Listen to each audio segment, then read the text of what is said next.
তো বন্ধুরা চলে এসেছি এখানে, আর আমার মিঠি সোনা একটু বায়না করছে একটা ফুল নেবে, দেখি একটা ফুল পেরে দিই ওকে। এনো ধরো, চলো। দিদা দাঁড়িয়ে আছে, গাছটা একদম একটুখানি ছিল, কত বড় হয়ে গেছে দেখেছো। বমি ছমি করে তারপর এখন যাচ্ছে স্কুল। ব্যাগে রাখবে না, ভেঙে যাবে। হ্যাঁ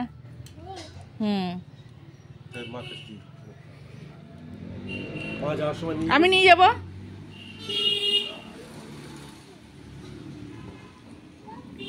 টাটা টাটা।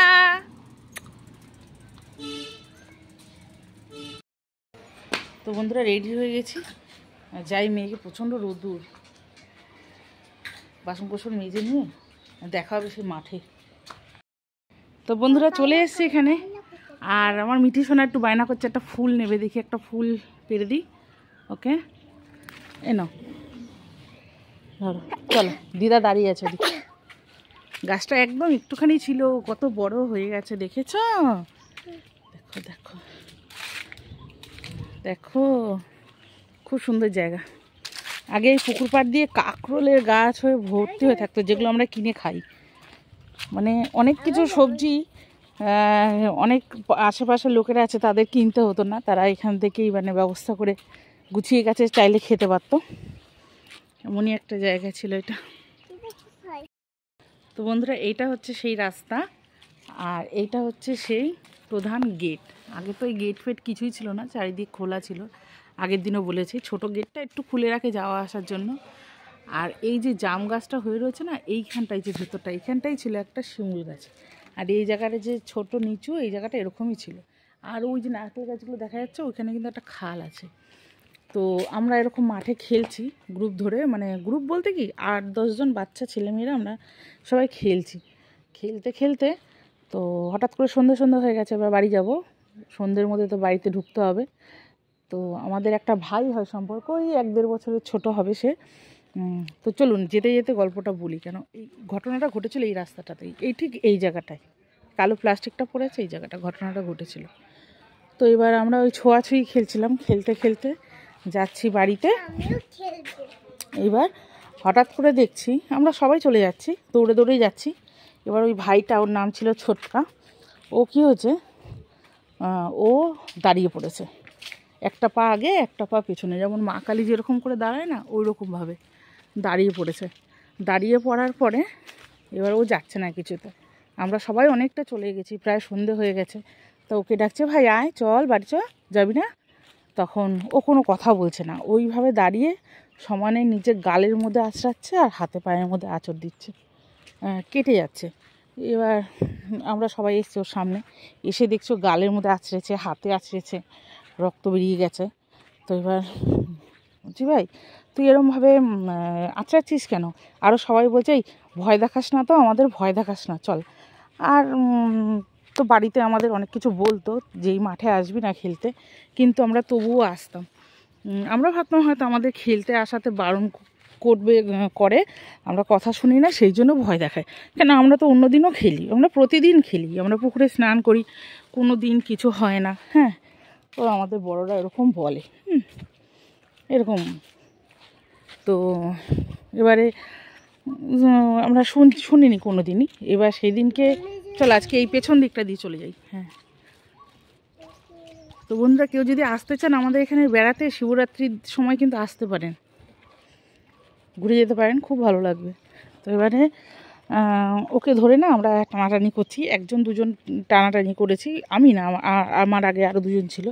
যাচ্ছে না দেখে আমি এসে ওকে ধরে টানছি, এ ভাই চ, মামি বকবে, আমাদের সাথে এসছিস খেলতে একসাথে, চ। এবার ও যাচ্ছে না, আর গোংড়াচ্ছে, মুখ দিয়ে থুতু বেরোচ্ছে। তুই পিছে আস নাকি, তুই এরকম করছিস কেন, চল। এবার ওকে টানাটানি করছি, যায় না, আমরা হয়েছি ইচ্ছা করে করছে। তারপর আমরা বলছি যে এই যত সবাই মিলে ওকে ধরি, টানাটানি করি।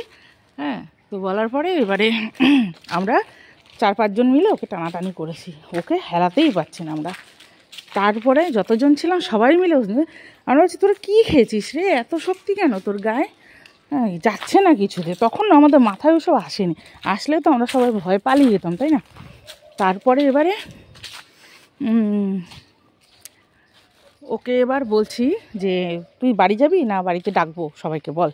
এবার ও গোংড়াচ্ছে, গাল কাটছে ওরকম করে, আর ওকে তো নড়াতে পারছি না। তারপরে এবার আমরা কী করলাম যে যত ও কী হয়েছে বাড়িতে আমরা চলে যাই, ও একা থাকুক। তো বাড়িতে গিয়ে খবর দিয়েছি, তখন আসেনি। এবার মামিকে ডেকে নিয়ে এসেছি, পাড়ার কিন্তু ডাকার পরে মামিকে নিয়ে এসেছি। ও ওইভাবেই দাঁড়ানো, কিছুতেই যায় না। তারপর আরও কয়েকজনকে ডাকার পরে একদম সন্ধ্যা হয়ে গেছে, তখন তো লাইট ফাইট কিছু ছিল না। আরও কয়েকজন পাড়ার একটু পেটা ছেলে আর কি, তারা ধরে ধরে ওকে নিয়ে গেল। কিছুদিন পর ওর 4 দিন 5 দিন ধরে কথা বলে না, কারোর সাথে খায়ও না, কথা বলে না। ডাক্তার দেখানো হলো, হসপিটালে নিয়ে যাওয়া হয়েছে, ওকে স্যালাইন ফ্যালাইন দিয়ে 2 দিন ছেড়ে দিয়েছে। তারপরে কিছুতেই কিছু হচ্ছে না দেখে এবার ওই একজনকে কোথা থেকে নিয়ে এসেছিলো ওরা ঝাড়ানোর জন্য। তো উনি যেটা বললো, ওই যে শিমুল গাছটা ছিল ওই গাছের গোড়ায় নাকি ও হিস করেছিল। আর এরকম ঘটনা দেখে ও পরে ওখানে আর আমাদের বাড়ির থেকে যেতেও দেয়নি, দেখতেও দেয়নি। তো রোগা হয়ে গেছিলো, খুব শরীর খারাপ হয়ে গেছিলো, পটি করছিল খালি, পটির মধ্যে রক্ত আর বমির মধ্যেও তাই। তারপরে ওরা বলল যে এরকম ওখানে হিসু করেছিল, হিস করার পরে ওকে ওখানে খারাপ কিছু একটা হাওয়া বাতাস ওর লেগে গেছে, যার জন্য। আর ওইখানটায় না ওই শিমুল গাছটার গোড়ায় কেউ বয়স্ক মানুষ মারা গেলে, ছোটো বাচ্চা কাচ্চা কোনো ডিস্টার্ব হলে পরে ওখানে কাপড় চোপড় ফেলা হতো। আর জায়গাটাও ভালো, সামনে আর একটা ডোবা ছিল। আগে তো এইসব জায়গায় এত কিছু ছিল না। ওখানে মানে কোনো মানুষ নিখোঁজ হলে না তাকে জ্যান্ত পাওয়া যেত না, কিন্তু তাকে পাওয়া যেত ওই জায়গাটায়। সেখানেও একটা ঘটনা ঘটেছে, ঠিক ওদেরই বাড়ির 2টো বাড়ির পরে। খুব খারাপ অবস্থা তার এখনও। তো এই হচ্ছে ঘটনা, জায়গাটা খুব একটা ভালো না। চলে আসলাম আমরা এই পাশে। তো সেই দিনের পর থেকে আমরা আর মাঠে কোনো দিন খেলতে আসিনি। খেলেও ওইদিকে আমাদের বাড়ির ওইদিকেও ছোটো মাঠ ফাট কিছুই ছিল না এদিকে। আর এইসব মাঠে তো চাষবাস হতো, ধান চাষ হতো। তারপরে ওই যে এই বাড়িগুলো দেখছেন ওখানে সব কলম, আমের বাগান, আমের কলম করে সব বাইরে বাইরে চলে যেত কলমগুলো। আর আম বাগানও ছিল, লিজ দেওয়া হতো